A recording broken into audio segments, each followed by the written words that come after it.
बिस्मिल्लाहिर्रहमानिर्रहीम अस्सलाम वालेकुम। हकीकत टीवी साइंस एंड हेल्थ में खुश आमदीद। हमने दुनिया में कभी ये नज़ारा नहीं देखा था, बल्कि सोचा भी नहीं था कि एक टाइम ऐसा आ जाएगा कि कोई अमेरिका की दहलीज पर पहुंच जाएगा और सिर्फ अमेरिका पर मिसाइल दागेगा और 2 मिनट में अमेरिका का मियामी शहर मुकम्मल तौर पर सफेदी से मिट सकता है, या वहां पर तबाही हो सकती है, या इतना वॉर हेड बुरी तरह जाकर नुकसान पहुंचा सकता है कि वो खंडरात का ढेर बन जाए। और अमेरिका के अंदर ये पहली दफा नज़ारा भी देखने को मिला है कि बीचेस पर लोग भाग रहे थे जब अमेरिकी हेलीकॉप्टर्स आ रहे हैं, अमेरिका की फोर्सेस वहां पर आ रही है। अब ये क्या नज़ारा है, और उसके साथ जो पहली मर्तबा एक बड़ी लड़ाई है कि यूरोप की और चाइना की शुरू हुई है, इन्होंने उनकी इलेक्ट्रिक गाड़ियों के साथ किया क्या है, ये नज़ारा आगे चलकर आपको जब पता चलेगा तो सही मायनों में यूरोप की चाइना के साथ एक मुआशी जंग की शुरुआत हुई है। लेकिन सबसे पहले समझ लें ये क्या ऐसी चीज लेकर इस वक्त पहुंच गया है रूस के। अमेरिका के पैरों तले जमीन निकल गई है। देखिए, रशियन वॉरशिप आ चुके हैं इस वक्त हेवाना पोर्ट पर, और वहां पर आकर इन्होंने मैच 9 जिरकोन मिसाइल वो डिप्लॉय कर दिया है। अब ये जिरकोन मिसाइल क्या बला है? ये असल में जो बला है ये इन वॉरशिप के साथ इतनी क्लास की है कि 9 गुना आवाज की रफ्तार से ज्यादा है, और ये अमेरिका यानी मियामी तक हिट करने के लिए इसको सिर्फ 2 मिनट चाहिए। 2 मिनट के अंदर ये पूरी तरह तबाही कर देगा। और इस सारे सिनेरियो में पहली मर्तबा ऐसा हुआ है कि अमेरिका के पैरों तले जमीन निकली है। और अमेरिका के अंदर, यानी हमने कब लास्ट टाइम ये देखा गया कि अमेरिका के अंदर फौजें हाई अलर्ट हैं, एयरफोर्स उनकी हाई अलर्ट है। और इस सारी सूरत हाल में कल अमेरिका ने पैगाम भेजा रशिया को कि आप अपने लिमिट में रहे। उसने कहा क्या लिमिट है? उसने कहा पीछे रहे। उसने कहा अच्छा ठीक है, ये हमारा फिर सुपरसोनिक मिसाइल आ रहा है। अब ये मिसाइल इतना खतरनाक है, इतना ज्यादा खतरनाक है कि आप अंदाजा करें कि अमेरिका के पास ऐसा कोई डिफेंस सिस्टम ही नहीं है जो इसको रोक सके। यानी अमेरिका अगर आज भी डिफेंस सिस्टम बना रहा है, वैसे तो एक बना रहा है सुपरसोनिक हाइपरसोनिक मिसाइलों को रोकने के लिए, अभी वो अर्ली स्टेजेस में। अब वो कह रहे हैं कि उनको बनाते बनाते भी अभी 2-3 साल लगेंगे, शायद हो सकता है उससे भी ज़्यादा लंबा अरसा चाहिए। फिर वो टेस्ट होगा, फिर देखा जाएगा। वो अगले आपके दरवाजे पर आकर खड़े हो गए हैं, गले से पकड़ा हुआ है पुतिन ने इस वक्त अमेरिका को। अमेरिका ने उधम मचा कर रखा हुआ था सारी दुनिया के अंदर, बाप बने हुए थे सारी दुनिया के। अब अगलों ने इनको पकड़ लिया है। अब असल में ये जो सुपरसोनिक मिसाइल है रूस के, ये बड़े ही क्लास हैं, और ख़ास तौर पर इनको रखा इसीलिए गया था। यानी आप ये सोचें कि ये क्यूबा में आ चुके हैं तो 286 नॉटिकल माइल्स दूर हैं सिर्फ मियामी और फ्लोरिडा से। यानी फ्लोरिडा में आपको पता है कि मैच होने जा रहा है, पाकिस्तान की किस्मत का फैसला भी। लेकिन इस सारी सूरत हाल में ये लोग तो छोड़ेंगे नहीं। अब ये जो वॉर हेड ले जाने की सलाहियत रखते, सोचे इस पर अगर आपने वॉर हेड लगा दिया तो ये वॉर हेड जाकर जो हशर नशर करेगा वहां पर, ये पूरे का पूरा मियामी यानी सफाई से मिट जाएगा। अमेरिकी एयरफोर्स ने हाथ खड़े कर दिए। उन्होंने जो बाइडेन एडमिनिस्ट्रेशन को पैगाम दे दिया है। उन्होंने कहा कि देखिए, ये रडार पर नहीं नजर आता, इनविजिबल होता है। बेहतर यह है कि आप अमेरिका के साथ बैठकर मामला तय कर लें।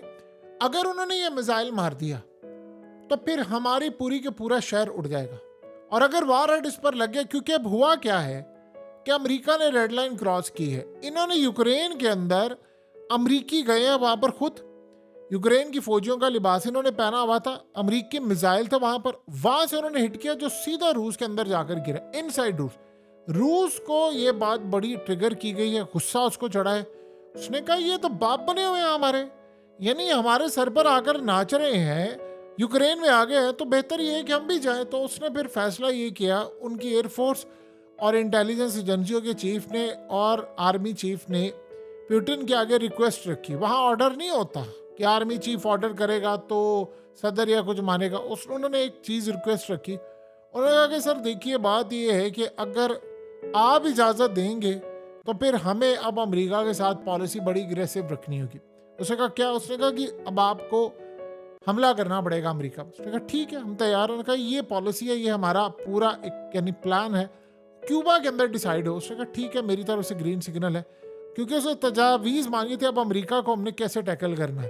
तो वो चले गए अब उनके घर में। अमेरिका इस वक्त हाई अलर्ट है। यानी कभी जिंदगी में होता था अमेरिका मिडिल ईस्ट में था जी, कभी वो ईरान के सर पर नाच रहा है, अरब ममालिक में उसके अड्डे हैं, कभी फलाना फलाना। अब अमेरिका अलर्ट है कि अमेरिका के ऊपर हमला हो सकता है। वहां के लोगों को पता ही नहीं जंग होती क्या है। अमेरिका में कभी किसी ने जंग लड़ी है जाकर? अमेरिका के अंदर किसी ने हमला किया? नहीं, वो तो जाता है हमेशा दूसरे ममालिक पर। कभी साउथ चाइना सी के अंदर जा रहा है, कभी मिडिल ईस्ट में जा रहा है, कभी कहीं जा रहा है, कभी कहीं जा रहा है। तो अब जो सूरत हाल पैदा हुई है वो उससे भी ज्यादा खतरनाक है कि अब अमेरिका को समझ लीजिए चारों तरफ से घेर लिया गया है। और अमेरिका को चारों तरफ से घेरने का मतलब ये है कि अमेरिका के पैरों तले जमीन इस वक्त निकलने वाली है, क्योंकि इसका तोड़ कोई नहीं है। अब वो इंतजार क्या कर रहा है प्यूटिन, ये समझिए।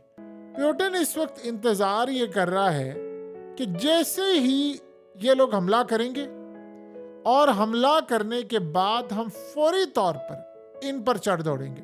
यानी आप अंदाजा कर लें कि इस वक्त इन्होंने फैसला किया है कि अगर हमारे किसी शहर पर हमला होता है तो हम मियामी शहर को उड़ा देंगे और वहां पर हमला करेंगे। अगर वहां का शहर नहीं उड़ाएंगे फिर यानी टिट फॉर टैट वाली सूरत हाल है कि अगर यहाँ पर इन्होंने न्यूक्लियर लगाया और हमला करने की कोशिश की तो हम पहले वो शहर उड़ाएंगे, और अगर यहाँ पर मिसाइल मारा तो हम फिर सीधा मारेंगे मियामी के ऊपर। यानी आप ये सोचें, मियामी बीच दुनिया का बेहतरीन बीच है, पूरा वर्ल्ड वहां पर आता है, और ये वो बीच है कि जहां पर इसे खौफ की फिजा है। अब आप ये सोचें कि वो रूस का यानी नाटका बंद करने के लिए यूरोप को उन्होंने कहा है। यूरोप में असल में इस वक्त बड़ी परेशानी थी। चाइनीज इलेक्ट्रिक व्हीकल की जो मार्केट थी उन्होंने पूरे यूरोप को हिलाकर रख दिया था, यानी यूरोप को तितर बितर कर दिया। वहां की सारी मार्केट को चाइना ने कैप्चर कर लिया। अब चाइना बना रहा है बड़ी सस्ती गाड़ी, और ऐसी गाड़ी है कि आप एक दफा चार्ज करेंगे तो बस फिर आप चार्ज करके सुकून से चले जाएं और 600-700 किलोमीटर तक। अब वो जो प्राइस है वो रोल्स रॉयस आप उसके सामने रखें तो जाहिर सी बात है रोल्स रॉयस का एक लेवल है, उसके कस्टमर भी सर्टन है, लेकिन इनकी जो इलेक्ट्रिक व्हीकल है वो हर किसी को वहां पर जाकर अट्रैक्ट करती है। अब प्रॉब्लम ये है कि चाइनीज इलेक्ट्रिक व्हीकल ने, ये इलेक्ट्रिक गाड़ियां जो है, उन्होंने यूरोप की मार्केट को तितर बितर करके रख दिया। अब उन्होंने कहा जी हम वहां पर आ रहे हैं, और वहाँ के जितने मैन्युफैक्चरर्स हैं उनके पैरों तले ज़मीन निकली कि तेल तो ऑलरेडी महंगा है, हम क्या करेंगे, चाइनीज़ आगे तो हम तो बंद हो जाए। आपको पता है कि दुनिया के अंदर सबसे बड़ी सूरत हाल ये है कि जर्मनी से लेकर यूरोप की गाड़ियाँ इतनी क्लास की हैं जिसकी इंतहा नहीं। अब इन्होंने वो काम किया है, इन्होंने रेड लाइन क्रॉस कर दी है। यानी आप अंदाज़ा कर लें कि ऐसी रेड लाइन क्रॉस कर दी है कि आज से पहले हमने नहीं देखा। चाइना ने इस वक्त फैसला किया कि हम यूरोप में जाएंगे और जाकर उनका यानी तितर बितर मार्केट कर देंगे। और चाइना के साथ यूरोप ने काम ये किया कि उनके ऊपर 37% से जायद टैरिफ आयद कर दिया। इसका मतलब क्या है, ड्यूटी लगा दी है। यानी आप ये सोचें कि जो चीज़ चाइना की लट से 100 रुपए की आनी थी यूरोप की मार्केट में, वो अब 140 रुपए की आएगी। और जब इतनी महंगी आएगी तो जाहिर सी बात है फिर बात उधर ही पहुंच जाएगी कि चाइना के और बाकी का फ़ायदा क्या।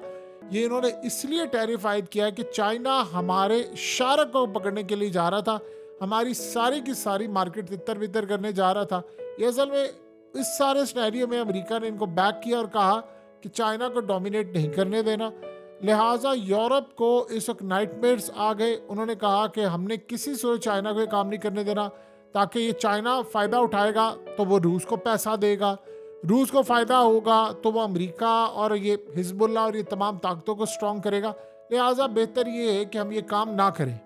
अब ये असल में जो सूरत हाल है, चाइना ने फैसला ये किया कि इनकी गाड़ियों पर जो इन्होंने किया काम उसका जवाब कैसे दे। अब चाइना करने जा रहा है टिट फॉर टैट। यानी आप ये सोच लें कि इन्होंने काम ये शुरू किया है कि चाइना अब इनके ऊपर पाबंदी आयद करने जा रहा है। आपको पता है कि सबसे बेहतरीन दुनिया की जो गाड़ियाँ हैं, सबसे आला गाड़ियाँ वो जर्मनी की होती हैं, यूरोप की गाड़ियाँ होती हैं। चाइना बहुत अच्छी क्वालिटी बनाता है, लेकिन वो यूरोपियन गाड़ी की जो लग्जरी गाड़ियाँ हैं उसका कोई मुकाबला नहीं। और मज़े की बात ये है कि ये सारी बड़ी बड़ी गाड़ियाँ जो यूरोप से बनकर आती है, रोल्स रॉयस से लेकर आप दूसरी, यानी आप मर्सिडीज़ ले ले, आप नाव ले ले, और ये कहाँ पर जाती हैं, सबसे बड़े इसके बाहर होना। लोग समझते नहीं यार अमेरिकन है, ये दुबई में है, ये सऊदी अरब में है, कतर में है, या ये चले जाए तो रशिया में। ऐसा नहीं है, सबसे बड़े बायर चाइनीज़ हैं। चाइना के अंदर जो बिलियनर हैं वो असल में बहुत ज़्यादा इनको एंजॉय करते हैं। ये दुनिया के जितने लग्जरी ब्रांड्स हैं उनकी सबसे बड़ी मार्केट ना इंडिया है ना अमेरिका है, वो चाइना है। तो चाइना में अगर स्लम्प आता है, स्लो डाउन होता है, तो वो वहाँ पर जाते हैं।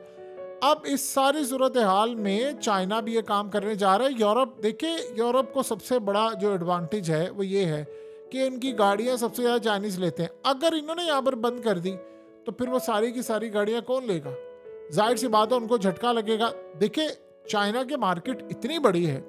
मोहम्मद बिन सलमान को शी जिनपिंग ने कहा कि आपको क्या चाहिए, सिक्योरिटी हम देंगे, हम आपके ईरान के साथ सुलह करवाएंगे, आपका बजट कम होगा, आपकी लड़ाई खत्म होगी, आपके मुल्क के ऊपर हमले नहीं होंगे, आपकी अरामको की पोजीशन बेहतर होगी, ऑयल की कीमतें आप मैनेज कर सकेंगे, सब कुछ आपके हक में होगा। आपको 5G चाहिए हम देते हैं, डिफेंस प्रोडक्ट चाहिए हम देते हैं, जो चाहिए आपको देते हैं, हम आपकी लड़ाई खत्म करवा देंगे।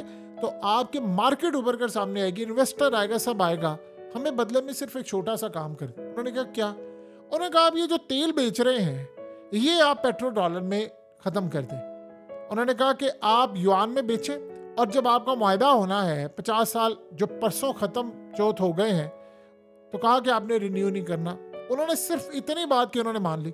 और आज तारीख का इतना बड़ा दिन है, इतना बड़ा दिन है कि आप सोच रहे इंटरनेशनल मीडिया पर खबर ही कोई नहीं है कि सऊदी अरब ने वो जो 50 साल पहले मुआहदा किया था कि तेल सिर्फ डॉलर में बेचना, अब वो मुआहदा वो ख़त्म हो गया, वो रिन्यू नहीं कर रहे। तो अमेरिका के पैरों तले तो ज़मीन निकली हुई है। तो अब ये जो सिनेरियो है कि चाइना सोचे इतनी बड़ी मार्केट है, इतनी बड़ी मार्केट है। हम अक्सर औकात कहते हैं, लोग ये सोचते हैं कि चाइना से सिर्फ इंपोर्ट किया जाता है। चाइना जो चीज़ यूज़ करता है वो कोई भी नहीं करता, उनकी मार्केट बहुत बड़ी। इसी तरह इंडिया की मार्केट बहुत बड़ी है। अब इंडिया में भी ये लग्जरी तमाम चीज़ें, आप सोचें आईफोन 1 करोड़ आईफोन बेचा है पिछले, जैसे ही इन्होंने यहाँ पर प्लांट लगाया और पिछले कुछ अरसे में 1 करोड़ आईफोन इंडिया में बिका है। सिर्फ 1 करोड़ की बात हो रही है। आप सोच लें कि अभी वो शुरुआत है। अब पूरे भारत के अंदर वो कह रहे थे कि हमारा एस्टिमेट है 10-15 करोड़ आईफोन। आप बताएं 15 करोड़ आईफोन बिकना, हमारे मुल्क की हालत देख लें। हमारे मुल्क में आज भी आईफोन लग्जरी क्लास का समझा जाता है कि प्रीमियम क्लाइंट्स ले सकते हैं, यानी उसकी कोई वैल्यू नहीं, क्योंकि आपकी करेंसी बेकार है, आपको कोई मुंह लगाने को तैयार नहीं है। इंडिया की मार्केट बड़ी है, चाइना की बड़ी है। तो अब हुआ क्या है? हुआ कुछ ये है कि मार्केट इतनी बड़ी है कि जाहिर सी बात है कोई चाइना को इनकार कर नहीं सकता। तो आप सोच लें, आज ये सोच रहे थे कि ये हालात हमारे साथ हो गए हैं, उधर वॉरशिप वो लेकर आ गया है, हमारे साथ हो क्या रहा है? अमेरिका असल में उसके लिए बड़ी परेशानी के दिन आ गए हैं। अमेरिका की हो रही है बादशाहत खत्म। देखिए, ये जो तेल है इसी की वजह से तो अमेरिका की बादशाहत, अब आपका तेल नहीं बिकेगा तो फिर क्या होगा? सबसे बड़ा जो झटका इनको लगेगा, इनकी उजारादारी खत्म हो जाएगी पूरी दुनिया के अंदर से। महंगाई बढ़ेगी, यानी इन्फ्लेशन बढ़ेगा, बोरिंग कॉस्ट बढ़ेगी, और हर जगह मुल्क के अंदर लोगों ने जो कर्ज लिया उस पर सूद बढ़ेगा, रियल एस्टेट मार्केट कोलैप्स होगी। पूरी दुनिया में अमेरिकी डॉलर, यानी जो उसका डंका बजता था, जब डिमांड ही नहीं रहेगी तो आप क्या करेंगे? अब अमेरिका से किसी ने डॉलर लेने होते थे तो वो कहता था मेरी मर्जी के साथ ही होगा सब कुछ, डॉलर उसने प्रिंट करने हैं तो दुनिया को मिले, अब कहीं और तो छपते नहीं है। अब ये ऐसा थोड़ी है कि तेल यहाँ से नहीं मिल रहा तो चलो वहाँ से ले लो, ये कोई ऐसा थोड़ी है यहाँ से राशन बट रहा है मैं यहाँ से ले लूँ तो वहाँ से ले लूँ। सो अब इस सारी सूरत हाल में अमेरिका ने कभी सोचा भी नहीं था कि ये काम हो जाएगा। अब आप डॉलर नहीं लेंगे तो क्या होगा? मिसाल के तौर पर आपने सऊदी अरब ओपेक से ये इनसे एक डील कर ली कि यार आप हमें तेल दें। अब डील कैसे किया आपने कि ठीक है यार आप युआन में दे दो, चाइना कहते हैं युआन में दे दो, सऊदी अरब को कोई और कहेगा, वो कहेगा यार आप हमें रुबल में कोई मामला तय कर लो, इंडिया के अगर रुपीस में कर लो। अब वो कोई इनसे उठकर, हमें तो खैर किसी ने कुछ देना नहीं है, हमारी तो औकात ही नहीं है, इसलिए पाकिस्तान की तो बात ही ना करें। लेकिन दूसरे ममालिक जो है, यूरोप कहेगा यार हमें आप यूरो में दे दें, इसी तरह बरतानिया कहेगा जी ठीक है ब्रिटिश पाउंड में दे। तो सारे अपनी अपनी करेंसीज में सारे जब गिव अप कर देंगे यूएस डॉलर को, तो अमेरिका के साथ होगा क्या? यानी आप यहाँ से अंदाजा कर लेना, चाइना और रूस ने मिलकर इनका प्लान क्या किया है बर्बाद। और ये याद रखिएगा, जो ममालिक इस वक्त IMF और कर्जों में डूबे हैं उनके लिए लॉटरी निकल आएगी। यानी एक बात समझे, मिसाल के तौर पर पाकिस्तान कह देता है सऊदी अरब को कि आप हमें, आपकी मेहरबानी आप हमें युआन में दे दें, यानी युआन में आप हमें दे दें, हमें अमेरिकी डॉलर हमें युआन में दे दें। चलो अब अमेरिकी डॉलर बाहर नहीं जाएगा तो चले इससे कुछ तो फायदा होगा, डॉलर का रेट बढ़ेगा, हमारी इंपोर्ट्स है, फलाना सब कुछ है, तो हम कहेंगे चलो युआन में दे दें, युआन हम चाइना से ले लेंगे, वो तो बेचारे वैसे ही हमें देने को तैयार हो जाएंगे। तो आप यहाँ से अंदाज़ा कर लें कि अमेरिका के साथ हुआ क्या है। ऊपर से आपने शिप लाकर उसकी शार्क को पकड़ा हुआ है। असल बात अब आपको समझ आ रही है कि अमेरिका के साथ हो क्या रहा है।